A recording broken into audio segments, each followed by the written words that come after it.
Hello and welcome to the program UFO Warning. In this episode, we're talking about the Muncie, Indiana UFO Flap. That's correct, the Muncie, Indiana UFO Flap.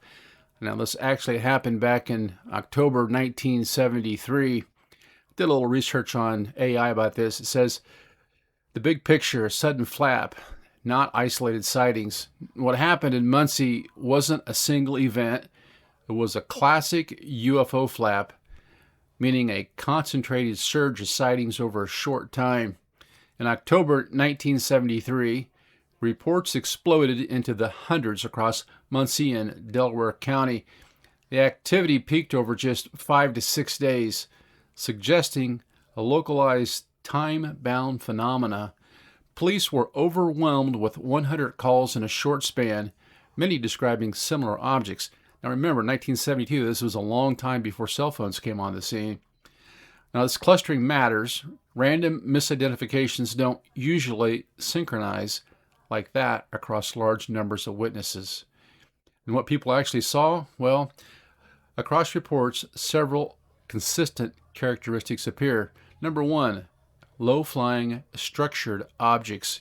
Witness repeatedly described objects hovering at low altitude, sometimes near treetop level. Disc, oblong, or undefined shapes. Stationary behavior followed by sudden, rapid movement. Many sightings weren't lights in the sky at high altitude. They were close-range encounters. I think that's important that these things were seen up close. Now, there were multicolored lights. That was a key pattern. It was a dominant feature: red, green, blue, and white lights. Lights pulsed, rotated, or changed intensity. Objects that seemed to dim and brighten intentionally. And this matches broader 1973 sightings in the U.S. where multicolored low-altitude lights were a signature. I'm kind of thinking of Steven Spielberg here with the big giant flying saucer there in the third kind. A silent or near silent movement. Several reports emphasize little to no sound, movement that didn't resemble aircraft, and sudden acceleration or vertical departure. Now this is important because in 1970s aircraft, even helicopters, had very distinct sound profiles. We're not talking about stealth bombers or drones or anything like that. Now there was a high strangeness layer, and this is where it gets interesting. This is where Muncie goes beyond typical UFO sightings. There was a landing report. One of the most compelling cases, a woman reported a craft landing in her backyard. A neighbor heard clicking mechanical noises, and a responding deputy stated that this lady was genuinely frightened and credible. That combination, visual and auditory plus law enforcement response, is notable. And there was an entity's encounter. So we actually have an alien encounter here. Perhaps the most famous and unsettling report was a caller told police there are people out here that aren't people. The description included silvery scaled appearance, non-human characteristics. Now, you can dismiss this as panic or imagination, but it does align with the broader 1973 humanoid wave across the country where entity sightings accompanied UFOs. And that correlation is hard to ignore if you're looking at patterns rather than just isolated stories. Now, there were also geographic clusterings or hotspots. Sightings weren't evenly distributed. The intersection of Wheeling Avenue and McGalliard Road became a repeated hotspot. Multiple independent witnesses reported activity in the same area, and hotspot behavior is a recurring feature in UFO cases globally. It makes sense, especially if these things are interdimensional, that they would be honing in on one particular spot. There was also a social impact from fear to cultural saturation. This wasn't just a few people talking, it took over the entire town. Police lines were flooded with calls, there was widespread discussion in local media, and businesses even leaned into the UFO-themed promotions. It followed a classic pattern: confusion, fear, normalization, and commercialization. We still see this pattern today. Confusion, fear, normalization, commercialization. People see them, they get confused, they get a little bit afraid. It becomes normal after a while, and then eventually somebody commercializes it. whether it's a store running alien spatials or whether it's, other experts and debunkers profiting off the topic. Now, attempts to explain it away. As expected, explanations followed. There are reflections from tinfoil or neon lights, weather balloons, of course, aircraft with banners, possible helicopter misidentifications. And some of these likely explain individual sightings, but they struggle with the volume of reports, the close-range encounters, the entity claims, and the synchronized timing. In other words, explanations exist, but they don't cleanly cover the entire event. I mean, when you have this many sightings, there's just no way that one explanation can cover the whole thing up. Now, we do need to remember the context. It was 1973, which is not a normal year. 1973 is widely considered one of the peak UFO years in U.S. history. Massive sighting waves across multiple states, frequent low-altitude encounters, numerous humanoid reports. Even nearby regions like Ohio and Indiana broadly reported this. Objects with multicolored lights and low-level maneuvering, radar, and pilot encounters. So people are seeing these things from the ground, from the air, and on radar. Muncie fits into a larger national pattern and wasn't just an isolated anomaly. Now, if you approach this with an open but rational mindset, a few conclusions do stand out. Something real happened. The density and consistency of reports strongly suggest that. They suggest this wasn't just an imagination or hoax, that multiple people observed genuine aerial anomalies. In other words, UFOs. They aren't easily explained by conventional causes. And while some sightings may have mundane explanations, the core events, the landings, the entity reports, the coordinated sightings, they remain unresolved. To me, the high strangeness is the key signal here. The most important aspect isn't just lights in the sky, it's the behavioral anomalies, objects reacting to observers, apparent landing events, entity encounters. This pushes the case beyond simple misidentifications. You can say, well, you mistook an airplane for a UFO light, but when the thing lands in your backyard, that's a little bit different. It fits a larger pattern of intelligence-driven phenomena. Across 1973 and even after that, we see repeated localized flaps, similar light configurations, and occasional entity interaction. Think about what happened in Las Vegas or what happened in Florida. Even if you listen to the arguments of the debunkers, there's still this whole social thing going on here where people are aware of what's going on and they're ready for these encounters, it seems like. Now, the bottom line in Muncie is that it was a classic UFO flap. There were close-range encounters. It did escalate into high strangeness with these possible alien encounters, and it was embedded within a national wave of activity.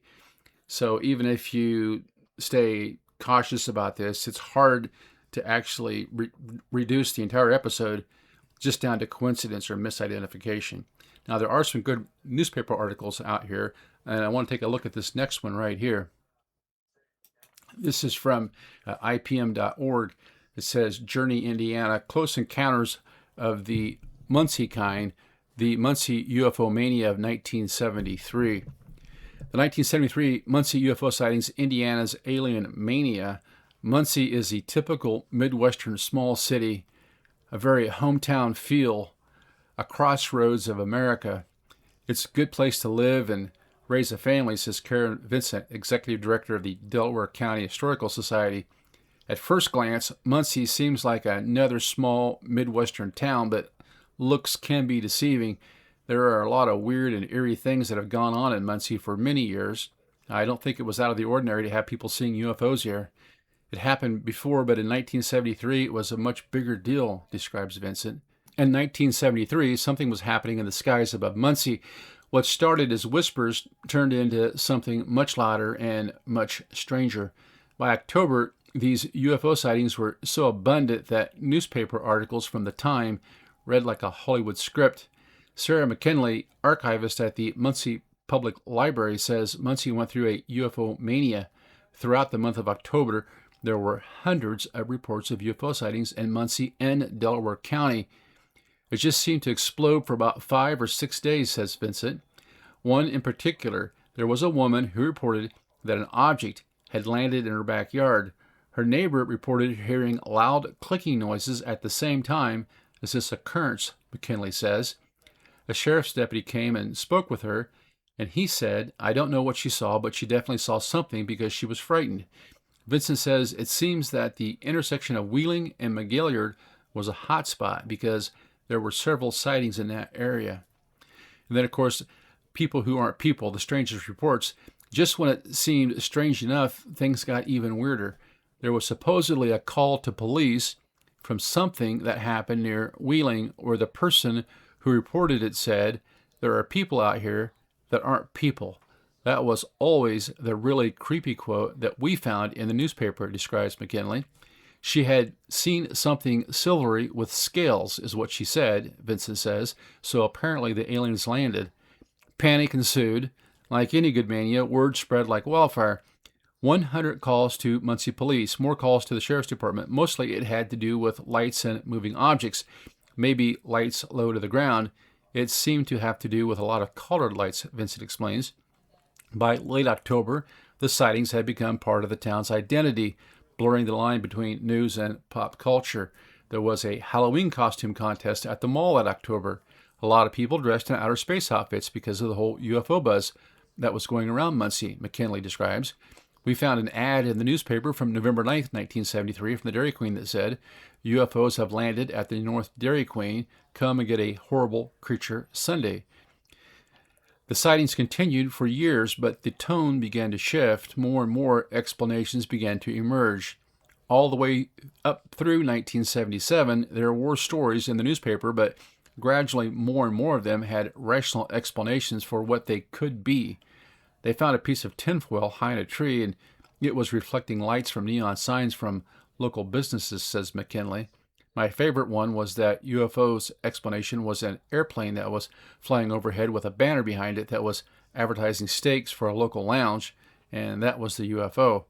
Vincent states the reports that came out either concentrated on these helicopters or weather balloons, so maybe, maybe not. Well, it's almost like we see in a lot of these, you have a parallel narrative that gets started right after the initial encounter or sighting. While the skies eventually quieted, a new kind of light took over, the bright lights of Hollywood. The character that Richard Dreyfuss plays, Roy Neary, in Close Encounters of the Third Kind, part of it's set in Muncie. He has his UFO experience in Muncie in the film. The correlation between the two, because it's only 4 years apart from when the UFO mania hit Muncie and when the film came out, there are theories that that's why they chose Muncie as a location, explains McKinley. To some, they're just stories, but for others, these moments are a history worth preserving. All of these stories, whether it's a UFO or unsolved mysteries, I think have an important place in our history and something that people should know about and study because it's part of our community's history. We should embrace that we have those stories here because they also make us unique, McKinley concludes. Yeah.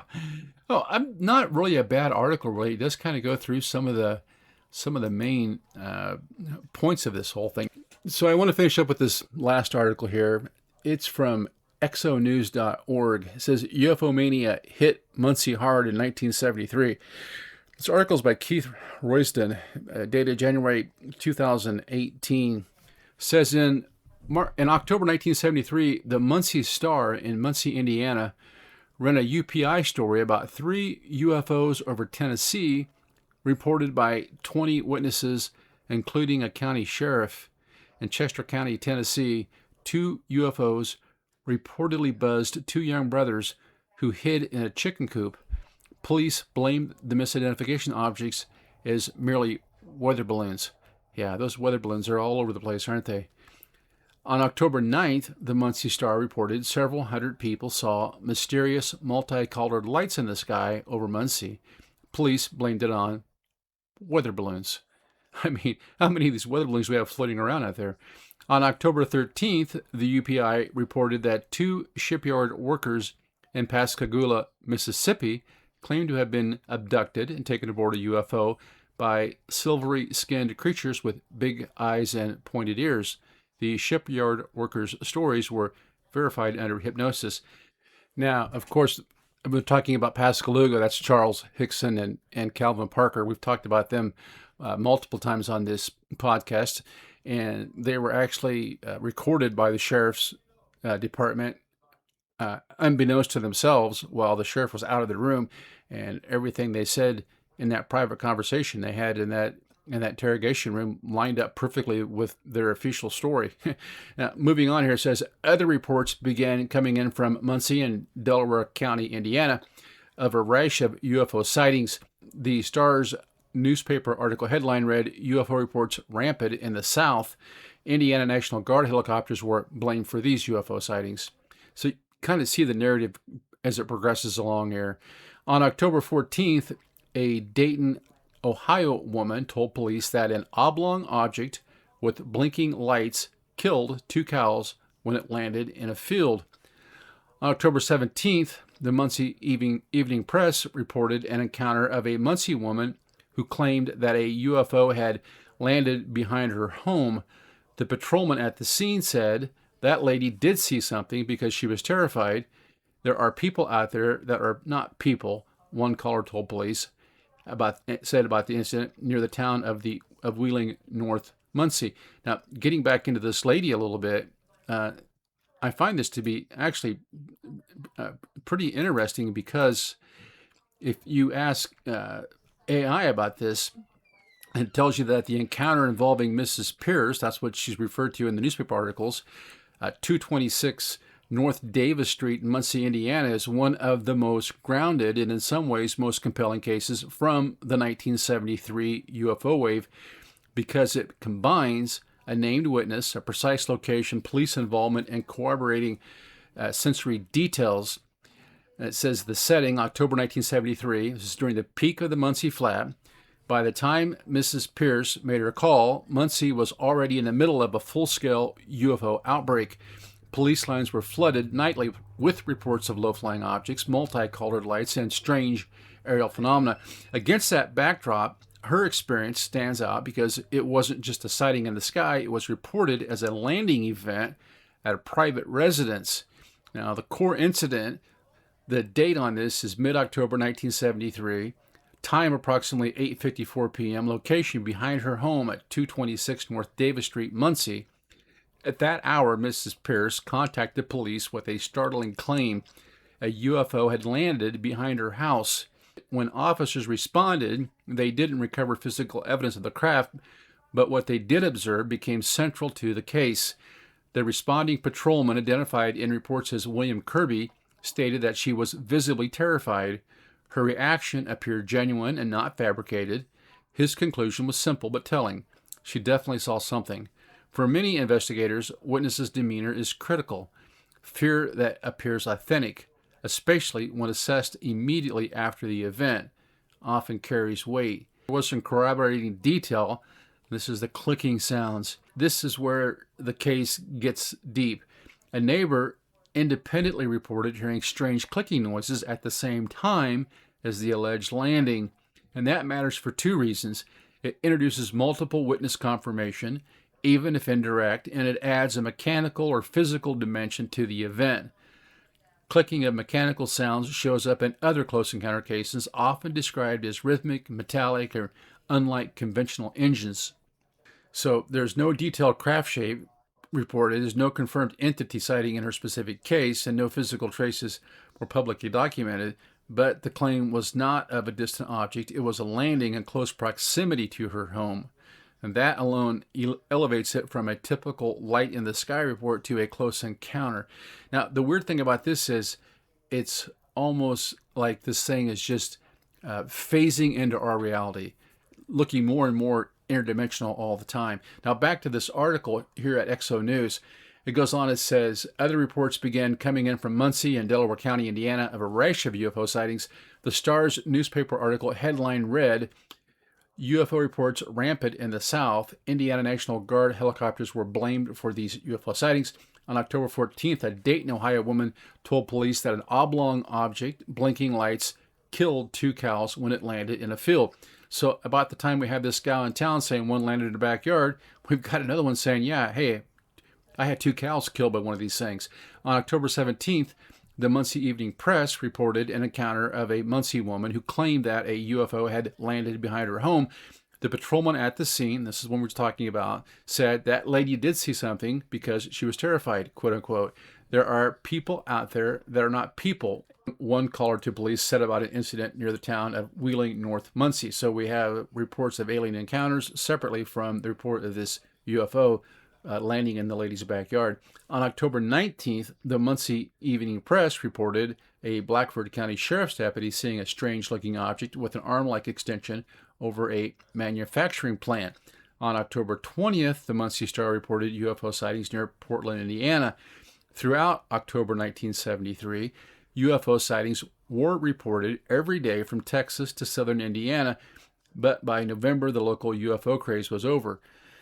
Northwestern University researcher J. Allen Hynek, of course we all have heard of him, said there was no doubt Earth was being visited by aliens. Steven Spielberg's movie, Close Encounters of the Third Kind, was set largely in Muncie, though not filmed there, and partially based on Hynek's accounts. Now, the editor's note says, I certainly hope that the guy responsible for losing all those weather balloons was sacked. Yeah, no kidding. With recent news reports of secret Pentagon investigations of flying saucers and unidentified flying objects going back over a period of several years, it's important to note that Muncie, Indiana, all of East Central Indiana really, got there first. Well, this phenomenon has been along for so long.